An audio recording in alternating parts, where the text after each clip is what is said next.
Without much ado, let's begin the conference with the theme for the day being creating a brand safe environment. We start our first session titled The Need to Create a Brand Safe Environment Online. In this session, we will take a deep dive into the need for creating a brand safety environment which provides advertisers access to premium inventory.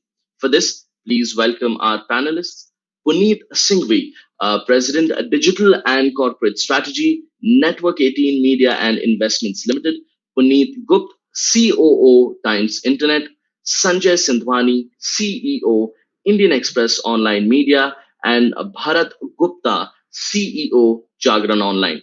The session will be moderated by Lloyd Mathias, business strategist and angel investor. If you have any questions for our panelists, please enter it on the chat box during the course of the session. Over to you, Lloyd. Thank you so much, and good morning to all my panelists and all of you guys who tuned in. I think it's a great topic to start with, needing to create a brand safe environment. Just to set the context, I think this is a perfect time for a discussion like this. I think a lot of us are aware about all that's transpired in the last 24 hours within a couple of the big social media giants and the government of India. So I think there's a bit of a fracas there. But more at an operating level, I think for each one of us for the last year and a half since the pandemic has struck, we've seen the deluge of WhatsApp messages. And I think one of the challenges every one of us faces in our daily life is the extent of fake news or unverified news that goes. Right? And this is just the perfect moment when a little bit of the balance and the sanity has been kind of maintained by the traditional media giants. Right? We still go back, in a sense, to some of the mainstream communication because they've had years of investment, years of a reputation built up, and therefore anything that therefore appears in some of the mainstream publications, is something that we tend to rely on. We've got a great panel actually, so representing all the main groups, right? So Puneet Gupt from Times Internet, publishers of Times of India, Economic Times, Bharat Times, and the works. Then of course we've got Puneet Singhvi from the Network 18 group, right? So CBC, CNN, 18 News, First Post, and a whole range of publications that they have. Sanjay, who's also from Indian Express and the Financial Express, part of the team. So I think that's another very very reputed group.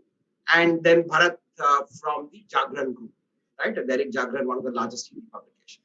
It's going to be wonderful to really understand their perspective and what is the value they bring to readers, and more important to advertisers and brands, as brands navigate this slightly complex space. I just want to kick it off saying there are a couple of big issues that most brand marketers have to negotiate in the next few months.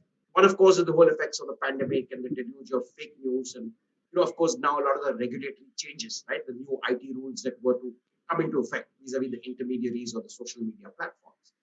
But even aside from that, I think there is India's personal data protection bill, which is due for being passed, subject to wherever Parliament sits. Now, this is India's equivalent of the European Union's GDPR, right? So that puts in a lot of stringent data privacy norms. And these norms have to be there too, not just by media owners and publishers, but also by advertisers. And that is going to be one big benchmark that will happen sometime this year, June, July, hopefully by August.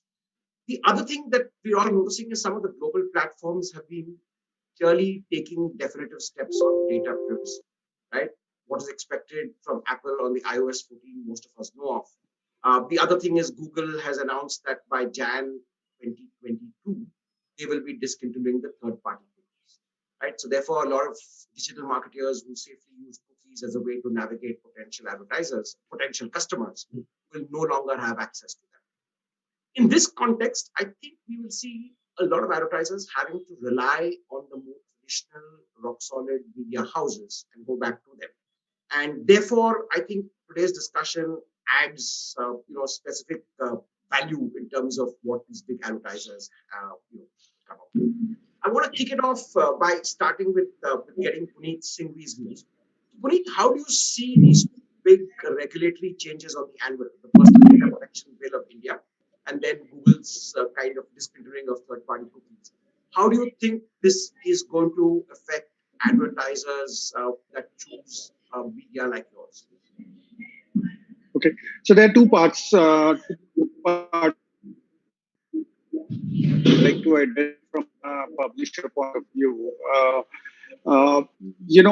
On the personal data protection uh, bit, as publishers, all of us, actually most of us have over years not been capturing a whole lot of data for our from our users in terms of logged in environment and other personal details and everything. There are bits and pieces of that data in our own ecosystem, but very small portion of the entire thing. However, most of the data that we have is more heuristic based on the content buckets that we have, based on the kind of user habits that we've seen on our network and the kind of surfing habits they have. So I think from that perspective, the data protection will, from an intermediary perspective, doesn't hit publishers like us as much as it does someone like a WhatsApp or a Facebook or a Twitter. Those, but I think from our perspective, there will be an opportunity to engage directly with advertisers to give them an environment where there is better control, better reliability of the data that they are relying on in terms of audience that they are targeting. And the second part on the cookieless world, I think a lot of us have been doing some work in aggregating and building out our own first-party data stacks. Some of us are also working with a few tech companies, and the way I look at it, there will be two things that will happen. There will be a higher engagement between the advertisers and publishers like us who have strong network and strong brand and presence over the years are likely to be the ones which will benefit. The second part of it is there is an opportunity to create what I call the audience consortiums within the large publishers, and that gives you some sort of a unification across the kind of audience that you want to reach out to. And third is, I think Google will come out uh, with a Google Box or that kind of a solution at some stage. In any case, if not immediately in 2022, at some stage they will come back with that for publishers to be able to leverage the third party data which is still sort of boxed in their ecosystem, because it's so entrenched in the internet ecosystem, whether it's the browser Absolutely. or the ad serving or the advertising through AdX and all of that. So I think that's likely to evolve. That's where we are at least from my Absolutely. perspective. Thanks for your perspective, Puneet. I think that's a great start. I'm going to take this across to Puneet Gupt. And Puneet, with what is, I mean, besides the two regulatory issues, what is it, the big switch that you all have seen from behaviors who switch to private internet brands over the last 14 months? Clearly, we've seen in the first stage of lockdown, there were no newspapers, again, during the second surge. And we've seen an increased offtake of a lot of consumers consuming news digital, right, through PDFs and through e-papers. How is that impacted, or how has that changed your approach to advertisers? Thanks for that question, Lloyd. I just want to spend a couple of minutes sharing my views on the previous point as well that you made, and I'll just quickly jump to this. Sure. So, to my mind, the data protection regime changes the basic nuance of how data was being operated on, right? So, in the previous world, I could have said, I know Lloyd. Lloyd may not need to know me. I know Lloyd, and I know Lloyd's phone number. But in the new regime, it's a handshake. So it's not enough for me to know Lloyd, but it's important for me to ask Lloyd, hey Lloyd, what's your name and what's your phone number? So the entire regime changes from a knowledge based regime to an informed consent based regime. Now, is it good or is it bad?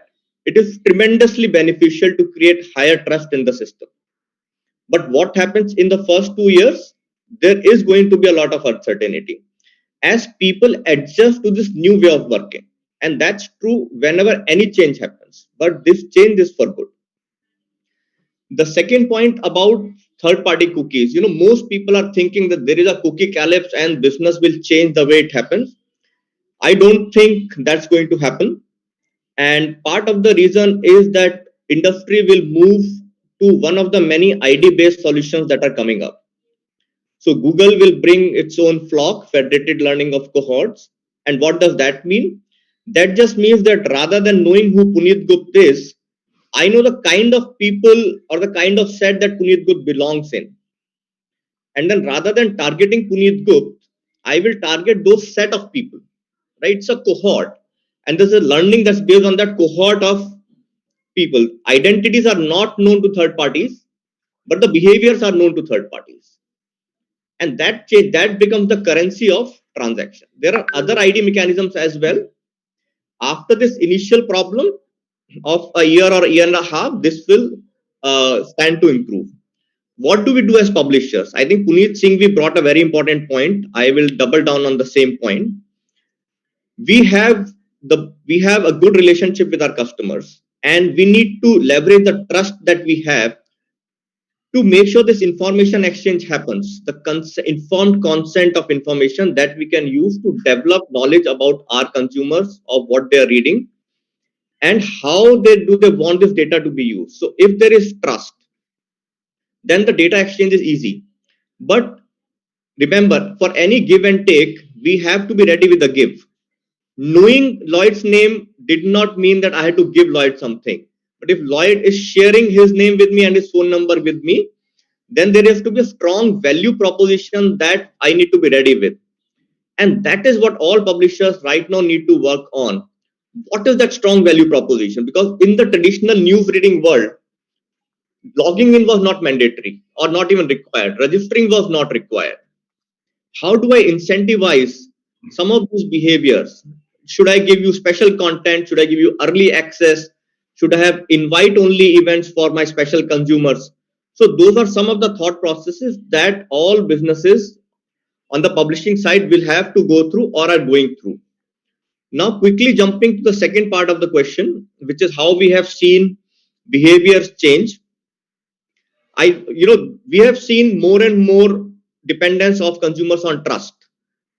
To every brand that was recognized, I think consumers flocked in large numbers because in so much of uncertainty about life, health, and career in the last 18 months, users wanted to know what is safe and what is right rather than reading it at 15 places and not being sure of what to do. They just wanted to know that one thing that can save them or make them feel better on that given day. And I'm sure all of the publishers have done a great job during this period and consumers have loved us for that. Thanks, Puneet. I think that was a great perspective, and I'm completely with you on the fact that informed consent is going to be critical. And also, in times of uncertainty, consumers and readers will gravitate to more familiar brands that they are familiar with, in a sense, in the pre-digital world. There's a certain bit of trust that has been built over time, reading some of the well-known media outlets. I think we tend to go back to that factor. That's a great point. And just the perfect point on which to bring Bharat in. So Bharat, would love you to share your perspective on the opening remarks, both in terms of the regulatory changes, the cookie culture, and also how a deeply entrenched brand like yours is navigating through this process. Thank you, Lloyd. I think it's been 3 decades when the technology around advertising using cookie has been introduced. And I think it was time that it had to evolve. It was a natural evolution. So, as Puneet mentioned, there are several initiatives like Google Flock, or Microsoft is working on Paracart, or Apple has its own ecosystem. But the most important change that has happened in last decade is that uh, increasingly everyone is open, moving towards an open web standard, and which means it's an outcome of a lot of democratization which has happened through internet. And while there were a lot of good which was happening, there were some nuances which also came into picture. So I'm very sure that this $1 million question on the technology stack will be answered soon. But till that point, it is answered. So I think on a more practical side, one, to deal with the government regulation. So as a company, we registered and got ourselves certified by introducing GDPR compliance, and we engaged Ernst and Young to help us with the audit and engagement, because I think it's paramount to protect that uh, brand trust, especially in this digital age. Two, I would say that in order to drive more trust, there are more developments which are happening online. For example, there is this body called the Trust Project, which has introduced more than 100 parameters which can be introduced by factual and credible news organizations. And that's a seal of signifying that this website is trusted. So we are also a part of same and working towards same. But essentially, what I'm trying to say is that there are a bit of technologies which we'll have to adapt to in order to get ourselves assessed, certified, and work upon. At the same time, I think the foundation still remains the same, and it is like a triangle. It is brand, it is audience behavior, and then it is technology. And between the three, how each one of it has a role to play in driving that delivery is up to each brand. Like, so it has to be that right combination. So if we were a strong print brand since last 77 years, until and unless we are able to attract that millennials in terms of our audience behavior by consuming more of us on a daily basis, or creating that content not just for advertising but for a impact on society, I think it starts over there. Great, Bharat. Thank you for that. I think you made a great point about the fact that it's really the interplay between your readers about these brands and technology, and how, in a kind of environment when consumers are increasingly going to get worried or concerned about privacy, how this process is going to be navigated. I'd like to take this across to Sanjay. And Sanjay, the Express Group again, you guys have been, a legacy brand and with great reputation. What is your take on these regulatory changes coming up? So I think in a way it's good because you see, we're talking about consumer trust. We all know that today data is becoming very important. The consumer is becoming more aware of their rights and about access and sharing of data. So I think once you bring in regulation, the trust factor on the whole ecosystem goes away. There are rules by which all players play, and I think as publishers with a very long, credible history of being in the space of dealing with consumers and customers, enjoying high trust. I think that actually puts us in a very good position because we can now reach out to consumers and probably they will be more comfortable sharing data with us about them. And as Puneet mentioned, today we don't have a cause. So, I don't have a reason to ask users why they should share their personal information details with me. And if you can create strong enough reasons, then one of the reasons could be, and this is based on a lot of consumer research, a lot of consumers find ads on publisher side as very irritating. Now the challenge is it's very easy to reduce those ads, because if Lloyd's is probably searching for a car and he's reading articles about new cars, I can contextually figure that out and show him that data. Or I could probably look at your profile and demographics and show you ads. Now what happens is, if my ads become more targeted, they are more relevant to you as a reader. So I think that itself is a very strong value proposition for readers who today get irritated by a lot of ads on publisher sites to share data with us. Besides that, we also see the ecosystem moving away into subscriptions at some point of time, which means today my consumers will become my customers. And when you're charging somebody, you need to know who that customer is. for refunds, for access control, and all of that. So those are going to be very valid reasons for us to know our customers better. And once we know our customers better, our ad targeting will become so much better and smarter. And a lot of consumers that I have spoken to in the last 25 years, in different roles about the role of ads, I don't think consumers mind ads because that's also content. When you're looking at buying a car, I want to look at what are the options available. When I'm looking at buying a computer, I want to look at what are the options available. What are the deals available? The problem is when you show me irrelevant ads, right? It's not fitting my demographics and profile. It's not fitting my needs. And if we can reduce that, if we can make it more targeted, I think there's a value proposition which is a win-win for everyone. And I think any regulatory framework that allows you to take data and use it in a meaningful way is great. This is the same with SMS. We know what happened with SMSs. Databases of phone numbers used to float around. You used to get all kind of nonsensical SMSs. You created DND, but even that failed. And today, what is the whole context? Nobody looks at SMSs. People have moved away because as consumer, the only time I open my SMSs, when I have an OTP and I don't have a choice to, move ahead without that OTP, I go to my SMS box. Otherwise, the concept itself is almost dead as a means of communication. So I think any regulatory framework which protects the consumers is always beneficial in the long run. It might create teething problems, it might create initial hiccups, but in the long run, I think it ensures sustainability of the business and the entity. Absolutely. I think thanks for that perspective. I just want to shift the discussion now into the second aspect, which is really, with all the legacy brands that you guys have, I think what we've seen in the last 14 months is a rapid uptick of people picking up, news brands digitally, right? So a lot more consumption has switched from more traditional print medium into, let's say, more digital. And this curve is ramped up drastically. Now, one of the data points I saw was among the world's top 15 publications, the incident of digital subscription or people consuming their news digitally has gone up substantially. I believe, let's say with the New York Times today, they make a larger percentage of their revenues digitally from digital circulation of the NYT as opposed to the print. I want to get a sense from you guys, where are Indian news outlets, Indian brands on this journey? And I'm recognizing two aspects. That one is that Indian consumers generally are not used to paying for kind of large quantities for news. We know how inexpensive news publications in India are.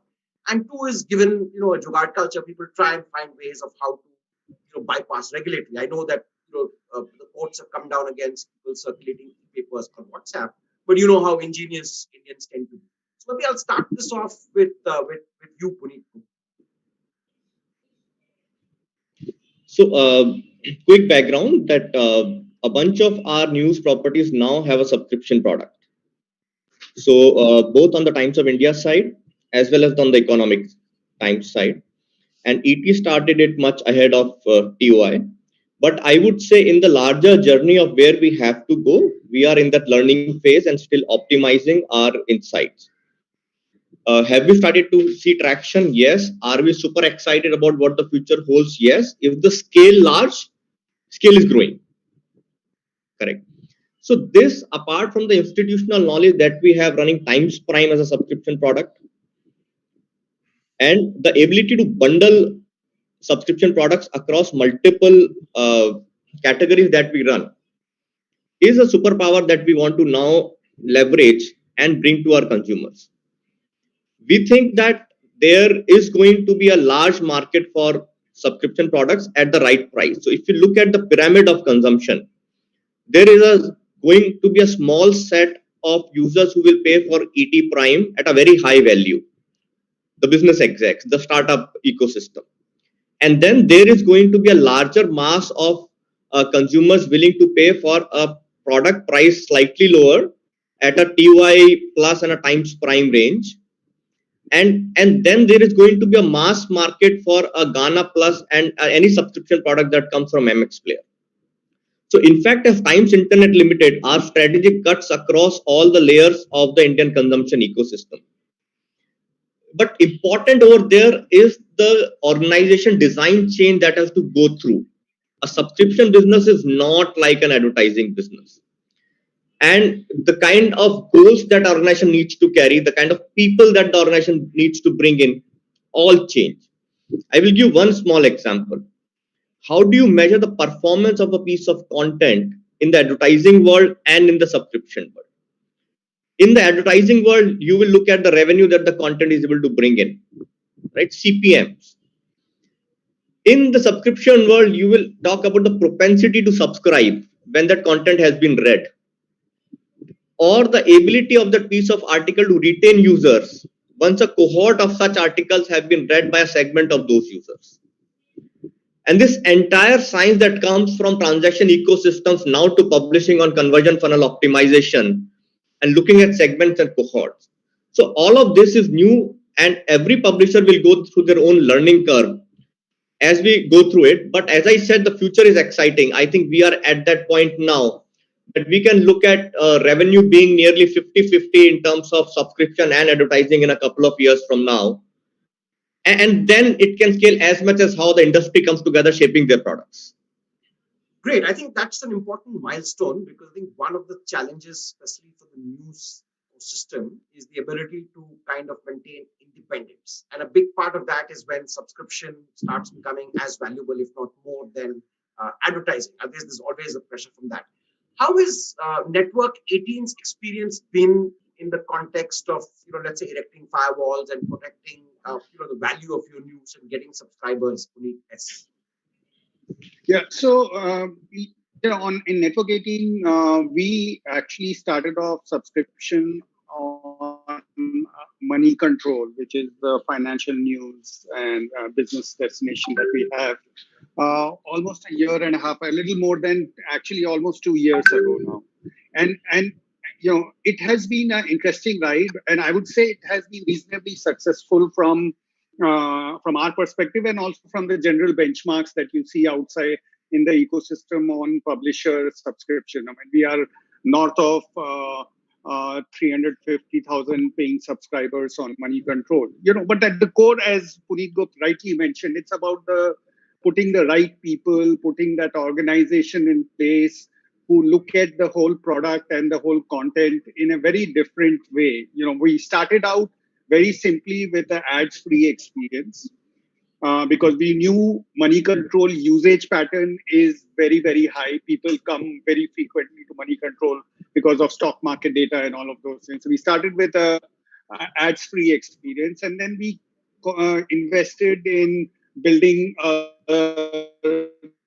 dedicated content team, product team, and all that. And over the period of that, we kept adding features, products, and content buckets to it, and that value helped us not only grow but also retain. And talking about data, which is the other way to evaluate it. About once we had a 1 month plan, we had a month plan, we had a 6 month plan, we had a 12-month plan. The data showed us that increasingly people were looking more at the 6-month plan and the 12-month plan.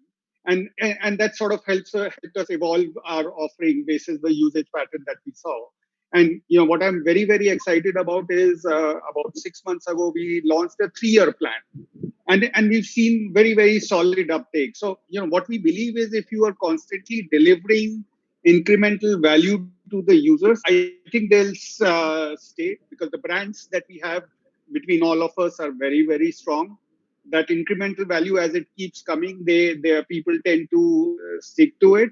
And on Money Control, obviously we are far away from all our goals of 50-50 between subscription revenue and advertising revenue. But I think we are still making fairly strong strides. On the news side, we don't have anything yet right now, I guess. Sanjay, I'll just take this to you. And what has been the express groups? I mean, I know you guys have been very active online, but the whole experience in terms of getting paid subscribers, what has been the experience thus far, Sanjay? So we launched, we put the e-paper behind the paywall about 1.5 years back, just before COVID hit us. And then when the lockdowns happened, we realized that, people are not getting the newspapers. And with the e-paper behind the paywall, and people needed information, people needed to be informed. we pulled out our paywall for a while to allow people access to information and news in a time of crisis. And after that, after Just to 2 3 interrupt months, you there, and therefore you're saying that today is the Indian Express behind a paywall or not? not the no main website, but the e-paper is back behind the paywall, and we wanted So to experiment. technically, when somebody is forwarding the e-paper on WhatsApp, he is doing something illegal. Is that right? Yes, so forwarding of e-papers is illegal, but there was a time in between during the first wave of COVID where we tied up with a lot of partners to distribute the e-paper free, because we realized that the print distribution was broken.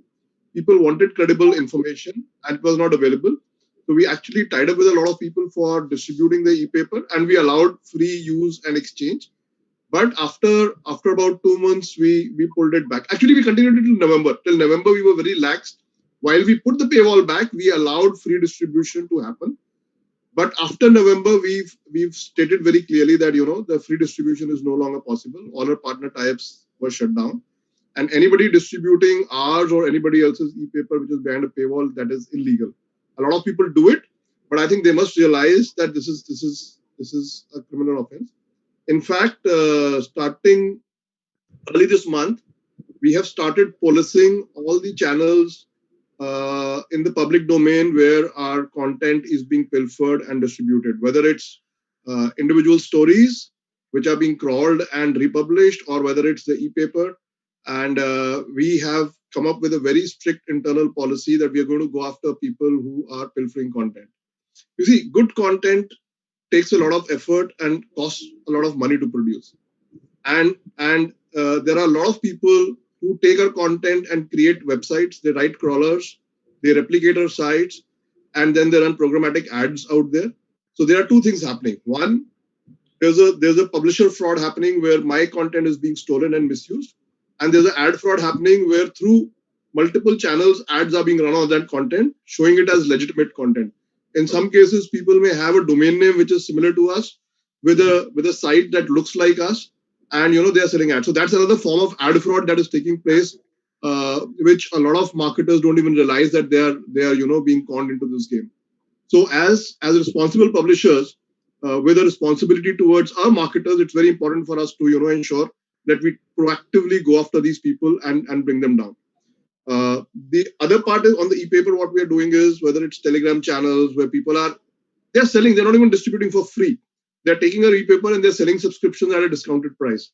So that's pure fraud. So we are going after those channels.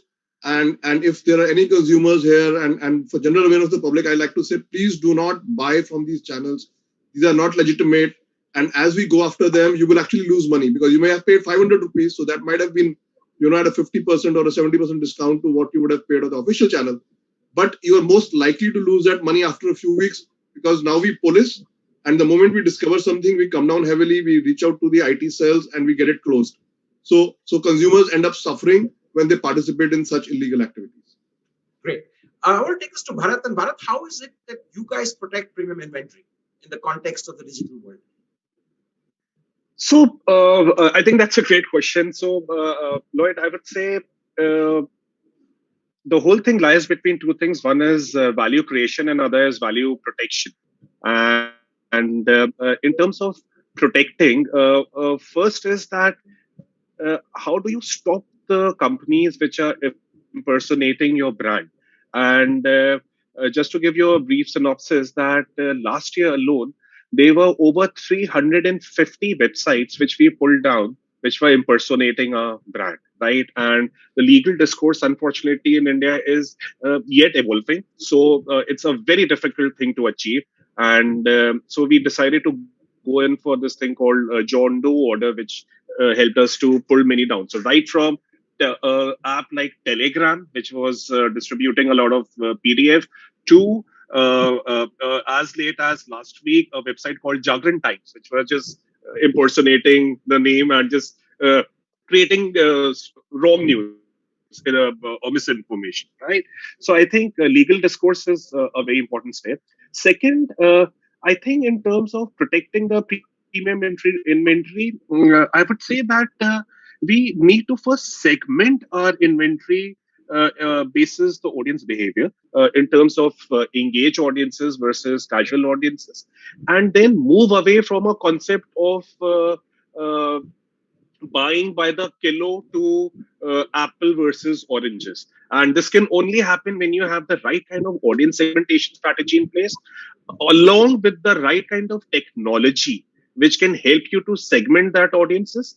And then you balance between a price point versus a delivery. So in terms of like if you know something is less and it's the most valuable of your audience inventory, then how do you ensure that at the right price point you're able to sell it off and not just bundle it with something free, right? So I think this is, Lloyd, a very complex environment, but the starting point is a great DMP. And so we have invested into a digital DMP management platform. That helps us to segment audiences. The third and the most important thing after the technology is that how do you draw narratives and present to advertisers that your audience is valuable. So I think that's something that we truly that we continuously experiment within the organization and try to buy the inventory, try to understand the nuances, acting like a behavior, and draw a lot of case studies. They really help. So partnering with the clients or agencies towards smaller segments really gives a lot of knowledge, and then you go back to market. So So that's the yeah. perfect segment where I want to come in with a question that's a recurring theme, and we're getting a series of audience questions. Is that how is the relationship between you guys as publishers, as media owners, and advertisers? Let's say, in the past, most advertisers knew that if you're looking for, let's say, a professional audience of young people between 31 and 45, working class, higher income levels, you would go after a set of media brands. This is the kind of reading habit, this is the kind of TV viewing habits you have. Now, with this whole concept of programmatic buying, advertisers really don't know the end. Where is the consumer, getting information about their product, right? And therefore, there's a little bit of a kind of disconnect between advertisers and media owners, and the kind of agencies playing the middleman or the artia, if I can use a more current term. Just want to get a quick heads up from each of you. How are you seeing the relationship between you as publishers and advertisers evolve? And maybe we'll start this time with Sanjay. I think very important and very interesting question. You see, when people are buying programmatic, they are largely targeting audiences. They can also target brands, but mostly because of cost efficiency or scale, they end up buying audiences. Now the challenge is, as I mentioned, there's a lot of content pilferage happening. People have created lookalike sites. Now what these lookalike sites do, they probably scrape content from all of us, create a site which is massive in size, but they also pump in a lot of their own content. A lot of their own content may actually be fake news. It will be news that will probably attract audiences. So they don't care about credibility. And how are you telling your advertisers about this? Because very often advertiser is not really aware of this. So he's more concerned at the CPM rate that the agency is throwing at him. No, so I'm coming to that. So actually, doing events like this, the whole concept of this event was thought through because we realized this is what is happening and a lot of people are not aware. And we thought, we need to create that awareness. We need to tell people that this is what is happening and you need to be safe about it. So I think very important, when you're buying programmatic, you will target audiences, but it's very important to choose the platforms where those ads go. Because you may have those audiences and you may have those audiences on sites which are not where you're fitting with your brand. So they're not brand safe sites. They could be pornographic sites, they could be illegal sites, there could be all kinds of sites out there. So I think it's for brands to realize what kind of environment do they want to engage with their consumers, and are those environments safe enough? Are they relevant enough? Are they legal? So I think creating awareness is the most important part. So while we do a lot of education when we meet clients in person, I think as media we have the power to create larger awareness around it. And events like this is a platform that we thought is very important to bring that awareness to the relevant stakeholders. Puneet, Singhvi, what is your take on this? How are you guys keeping the relationship going with your advertisers? So I'll from our perspective, if you see for all of us here, the direct sold inventory or premium sold advertising is a reasonably big chunk of what we do, through our sales teams and direct connect with the agencies, and that's an advantage which any large trusted brand will continue to enjoy, and maybe as things evolve, actually leverage it to their advantage. The other thing, and I agree with Sanjay on the sites getting spoofed and all of that, all the content bought, all the advertising bought through programmatic, seemingly being delivered on a site which is similar to yours because of an audience bucket. I think the other thing that we are doing is, and all of I can safely say that on behalf of all of us, is we tend to work with programmatic companies. See, programmatic is not an evil. It's about you work with companies who have very, very strict operating processes, regulations, and targeting patterns, and how they treat genuine platform versus something that is a spoof and all that. I think that is the additional layer of filters, and that is the additional layer of comfort that we are able to give to our advertisers. Fantastic. Great. Obviously, awareness and going after sites which are already spoofing is something which we continuously do as a part of our daily process. Thanks, Puneet. I'm just going to ask one quick question to Puneet Gupta that's come from an audience. He's saying that how much time and efforts are involved from companies when they have to go after prosecuting, let's say people who are illegally distributing their product. So there are, depending on the use case, this could be a very little time or a lot of time. So let's say you have registered a site which is a domain spoofing on one of our sites. It's under whose privacy. It will take a whole lot of time just to find out who owns the site and where does the site run from, who to sue, basically, right? It's under whose privacy. But once you find out, thereafter it is easy to get it done, both from the domain registrar, or if it's an app that has been hosted in the Play Store, and also through a court order, right? So Bharat talked of a John Doe order, right? Similar strategies have been used by us as well in the past to do it. And see, I don't think it's about the time and the cost, right? It's about doing what is right and creating an example. Because once we can do it to the first 100, chances are that the next 100 will not happen, or will take a much longer duration to happen. So I believe it's the right thing to do. All of us should continue doing it, because one of the things that you talked about last, right? How do you protect inventory? If my content is being replicated, my site is being spoofed, there is no way I can protect my inventory.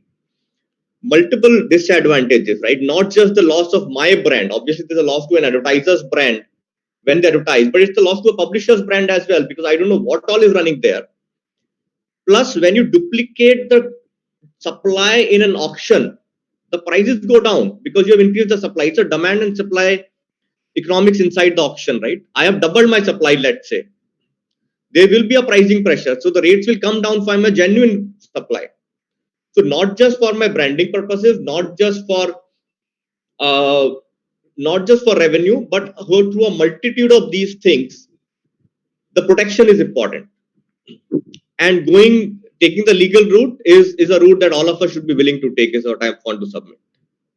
Absolutely. I think it's a great point and a great note on which to conclude. So I think in broad summary, what we're saying is that I think there is a lot of merit for advertisers to work with premium brands. There's a lot of reputation rub-off. When you're working with well-known premium brands, there's a reputation rub-off. Two is, I think, to open direct channels of communication between media owners and publishers. While obviously your digital media agencies play a critical role, I think as an advertiser, you have to reach out to publisher to really understand whether it's in a brand safe environment. I think the third aspect that I think all the panelists touched upon brilliantly was that what are the steps and watch-outs to take when observing issues that pertain to brand fraud, whether it's brand impersonation sites, whether it's misuse of where your advertising is being placed, or whether it's content that has been consumed by consumers illegally, and therefore what are the legal aspects. I think a great discussion. Thank you all for your inputs. Wonderful chatting with each of you Thank you, Bharat. Thank you, Puneet, Singhvi, Puneet, Gupt, and Sanjay. I think we had a great discussion and hopefully threw some light on a very critical subject. With this, I hand it over back to the MC. Thank you, everyone. Thank you. Thank you, Lloyd.